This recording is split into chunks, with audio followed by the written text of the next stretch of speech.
So today we're going to talk about refraction and lenses.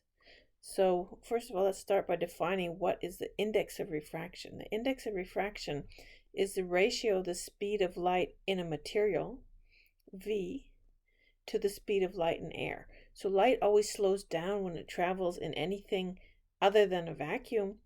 And so the speed of light in vacuum, which is always 3 times 10 to the 8, divided by the speed of light in the material, gives us the index of refraction. And since V is always less than C, the index of refraction is always greater than 1. And so if you look at the table there on the side, you can see that the index of refraction for air is just very, very slightly larger than 1. And so we usually just assume it's 1. And things like water, 1.33, fused quartz, 1.46, or diamond at the very bottom there has a very large index of refraction, 2.42. And that's what makes diamond look so sparkly, because light bends a lot when it goes inside because it has such a high index of refraction. So Snell's law tells us about how much light bends when it goes into a material other than air. So refraction is the change in direction of the light when it passes from one material to the other. And so you can see that here we have a piece of glass which has an index of refraction higher than 1 with air on either side. And so the ray that comes in at 60 degrees to the normal enters the glass, it bends towards the normal, and then when it goes back out of the glass on the far side, it bends back away from the normal. So we measure all of our angles for refraction with respect to the normal. So the normal there is perpendicular to the surface. It's the dashed line. You can see both in figures A and B. And so Snell's law says if you take the index of refraction of the material times the sine of the angle in that material, it's a constant. So n1 sine theta 1 equals n2 sine theta 2. So if you look at the picture, you can see that when you go from a low to a high index of refraction, the ray bends closer to the normal. And when you go from a high to a low, so that's in figure B where you have the flashlight under the water and the light shines out, the ray theta 2 bends away from the normal. Okay, so that's Snell's law. That's a very simple law to calculate. So let's do it. So light is incident on glass, which has an index of refraction of 1.5, from air, which has an index of 1.0, at 53 degrees. So the angle between the normal and the incoming ray is 53 degrees. We want to know what's the angle of refraction. That's my theta 2, the angle between the refracted beam and the normal. So we know n1 sine theta 1 equals n2 sine theta 2. So we want to find theta 2. So sine of theta 2, we're just going to divide the left side by n2. So sine of theta 2 is n1 sine theta 1 over n2. So n1 is in the air, so n1 is equal to 1. n2 is where it's going to, which is the glass, which is 1.5. So if I substitute those in, 1 times the sine of 53 divided by 1.5 is 0.534. And so now to get the angle is going to be the inverse sine of 0.5324. And that gives us 32.2 degrees. And it's smaller than the incident angle, which is what we expect because we know the light will bend towards the normal. So when we have light going from something that's a high to a low, it bends away from the normal, and we can actually use that for a device called fiber optics. Right? So when light bends away from the normal, if you look at the pictures there, so in situation I, we've got theta 1 and theta 2. Theta 2 is bigger than theta 1. Then I go to position J, where the light's coming in at an even higher angle of incidence, theta 1. And you see theta 2 gets bigger. And finally, at position K, the angle of incidence is such that the angle of reflection, so the angle of refraction, is 90 degrees. So no light goes out. The outgoing ray just skims right along the surface of what looks like water here. Okay, so at that critical angle, the refracted angle, theta 2, is 90 degrees. And so if we go any higher than that incoming angle, So if theta 1 is bigger than theta c, what's going to happen is no light will get out. All the light will be reflected inside the water, and we call that total internal reflection. The same thing happens with any medium.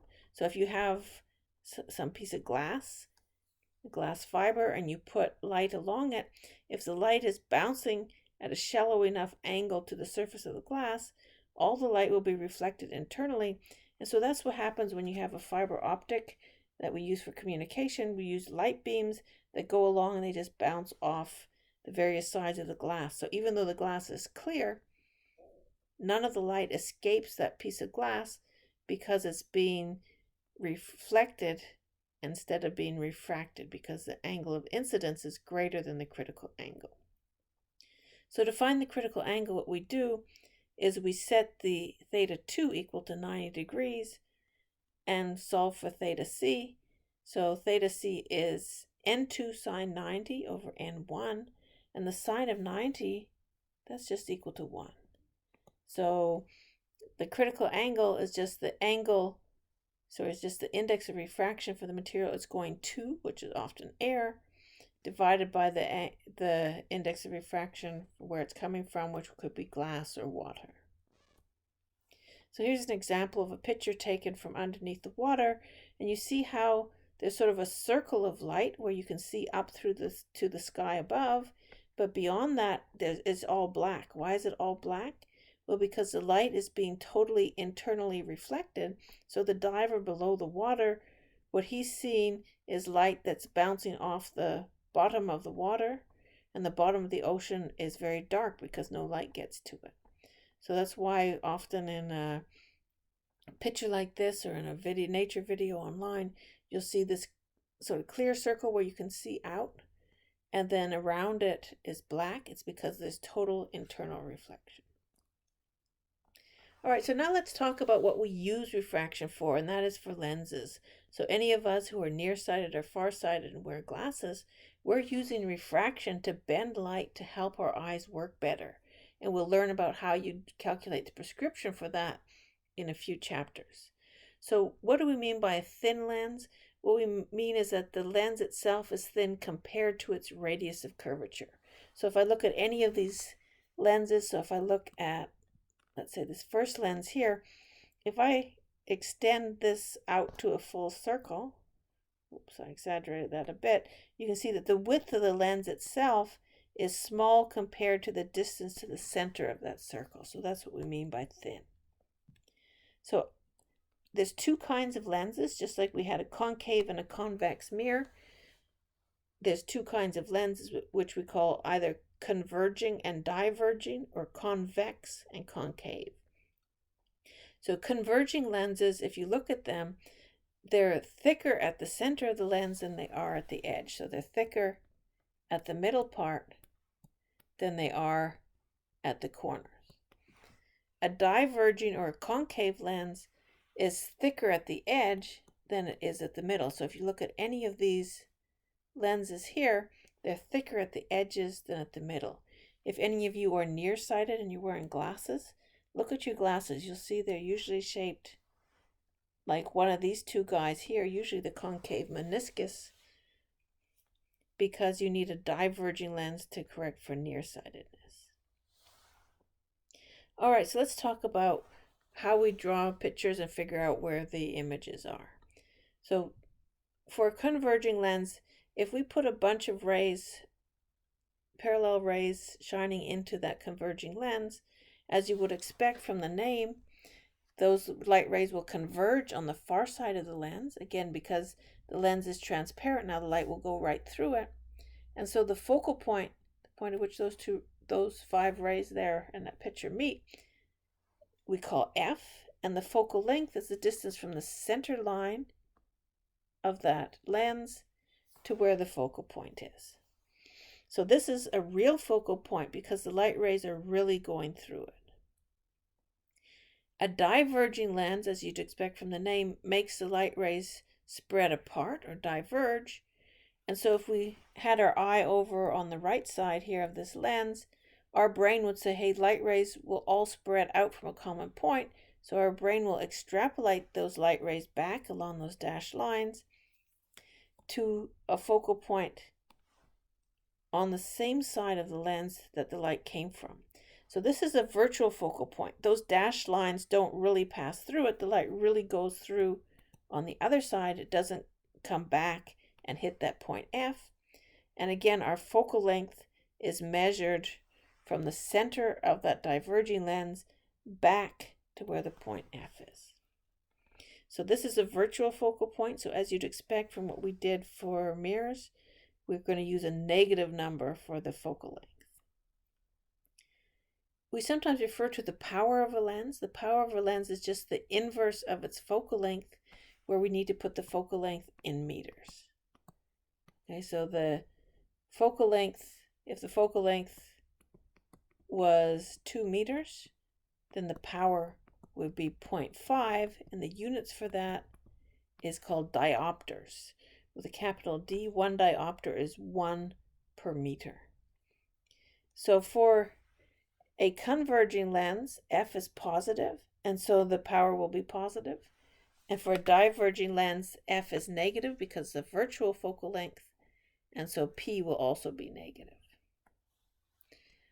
All right, so how do we draw images for lenses? We're going to do the same thing that we did for mirrors. We're going to have 3 special rays. So let's talk about those. So ray 1 comes in parallel to the axis and exits through the focal point. So that's exactly like ray 1 for mirrors. Just remember, for lenses, we start bending at the point where it hits the center line. So we draw our lens, we draw our horizontal principal axis, we draw our point F, which is on the far side. F prime is the same distance away, so they're both a distance of F away from the center of the lens, but it's on the side where the object is. And so the first ray we draw in parallel to the axis. So that means you take your straight edge, comes from the tip of the arrow, goes along to the center line, and then it bends and goes out through F. Ray 2 comes in through F prime. So that means you take your straight edge, it goes through the object and through F prime, goes till it hits the center line of the lens, and then it bends out parallel to the axis. And ray 3, this is an easy one to draw. It starts at the tip of the arrow for the object. It goes through the very center of the lens where it hits the principal axis and just continues straight. Where is the image? Well, the image is where all those 3 rays, 1, 2, and 3 meet. So we can see here they meet on the far side. So we're going to draw our image, again, just like we did for mirrors. The tail of the image is on the principal axis, the center line, and it extends to the point where those guys meet. So here we have an image that's upside down, so it's inverted, and it's a real image because the light rays are really going through it. For a diverging lens, we use the same 3 rays. So ray 1 comes in parallel, and then it bends and it goes out through F, but it's got to go out on the far side, and F is on the near side. So we have to extrapolate the line back so that it goes through F. And we'll talk about that a bit more the next one. We're going to be drawing pictures of the rays. Ray 2 comes in through F prime. So I need to take my straight edge, put it on the tip of the object, put it on F prime, draw my ray 2 in, and then when I hit the center of the line of the lens, I bend it and I come out parallel to the lens. And ray 3, that's the one that's always easiest to draw. That's the one you should always draw if you have to do a drawing. It goes through the center of the lens and continues unchanged. So now if our eye is over there on the right, it sees 3 rays, 1, 2, and 3 that are splitting apart. So your brain says, well, let me extend those rays back because they must have all come from the same point. And then we get an image that is upright, virtual, and smaller. So for a diverging lens, we always see an image that's upright, virtual, and smaller. So those of us who are nearsighted and wear diverging lenses in our glasses, what we see is always smaller than it actually is in real life. And it's always upside right, which is a good thing. We don't want to wear glasses that's going to turn what we're seeing upside down. So the equations that we use for finding the location of the image and the height of the image are the same as we use for mirrors. So 1 over dO plus 1 over dI equals 1 over F, and M, which is the height of the image over the height of the object, is minus dI over dO. So when we do our calculations, we just need to remember F is going to be positive for converging and negative for diverging, because F is real for a converging lens and virtual for a diverging lens. The image distance is going to be positive if the light rays really go through it. So it's going to be positive if it's on the far side of the lens, because remember the lens is clear, so the light rays go through it. If the object is on the same side, so if the image is on the same side as the object, then it's a virtual image. The light rays don't really go through it, and we'll get a negative dI. If the image is upside right, we're going to get a positive magnification and a positive HI. If it's upside down, we're going to get a negative HI and a negative magnification.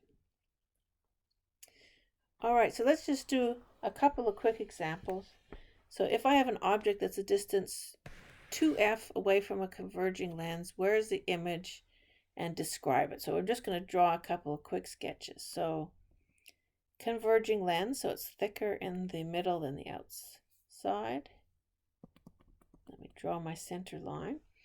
All right, so ray 1 comes in. So let me draw. So here's my F. Here's my F prime, same distance away.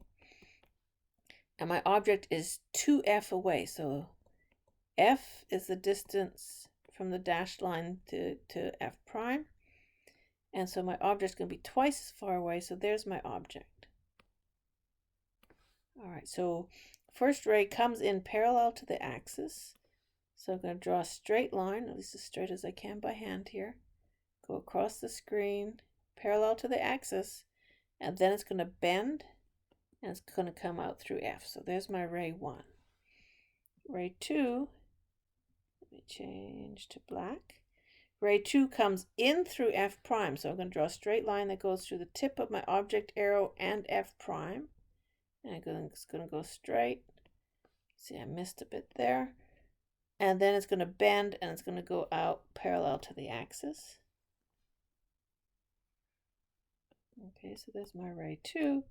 And I'm not going to get a perfect picture because I'm just sketching this on my tablet here. And so I can't put on a ruler without it messing up my picture. All right, ray 3 goes in through the center of the lens. There's my ray 3, and continues unchanged. So there's my ray 3. It's going like that. All right, so that turned out pretty well, actually. So where do the 3 rays meet? Because that's where my image is going to be. Well, they meet right here. So I'm going to draw my image. And it's right there. All right, so how would I describe this image? It's real. And it's inverted. Is it larger or smaller? Well, if it's larger or smaller, I need to know where is DI bigger than DO. So let me just do a quick calculation. So 1 over DI.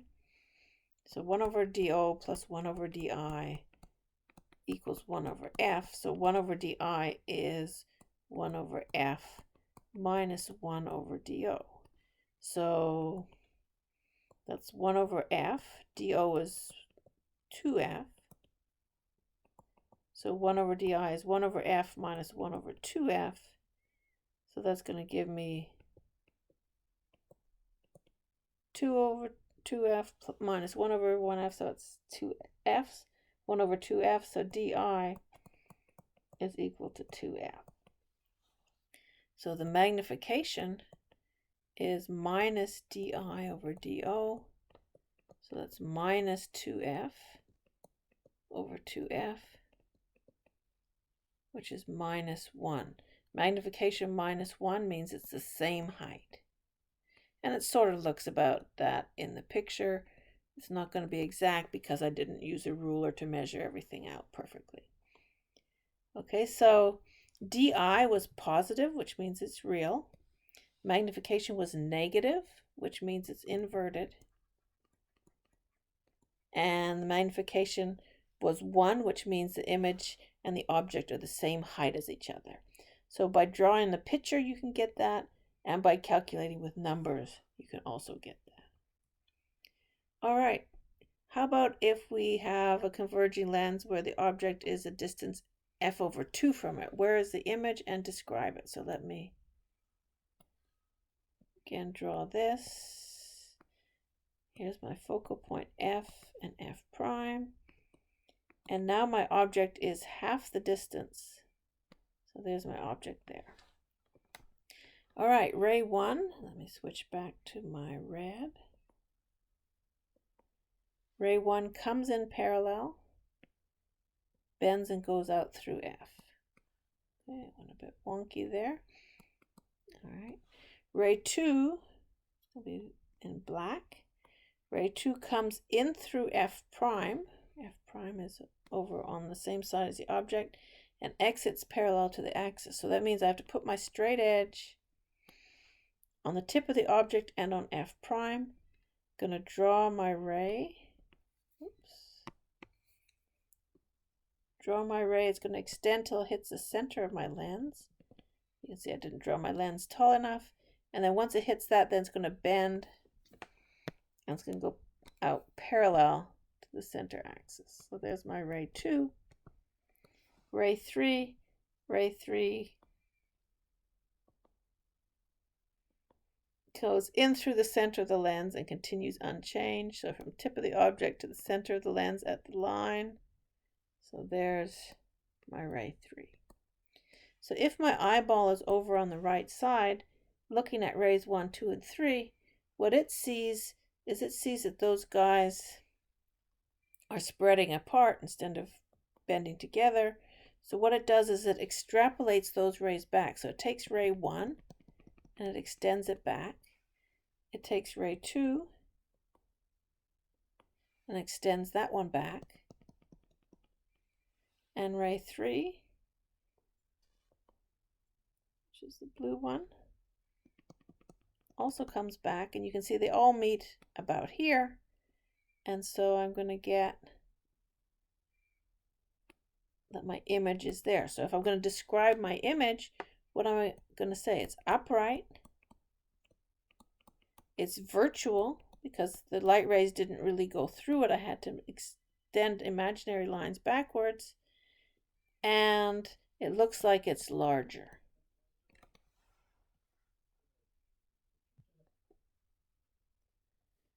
Okay, and if we want to, we can also do a calculation for this. So 1 over di equals 1 over f minus 1 over do. So it's 1 over f minus 1 over, now do is f over 2. So that's 1 over f minus 2 over f. And that's minus 1 over f. So to get di, we have to flip that. So it's going to be minus f.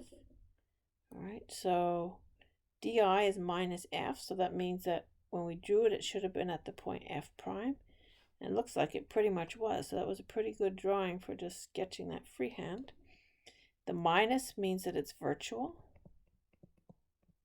If I do the magnification, m is equal to minus di over do.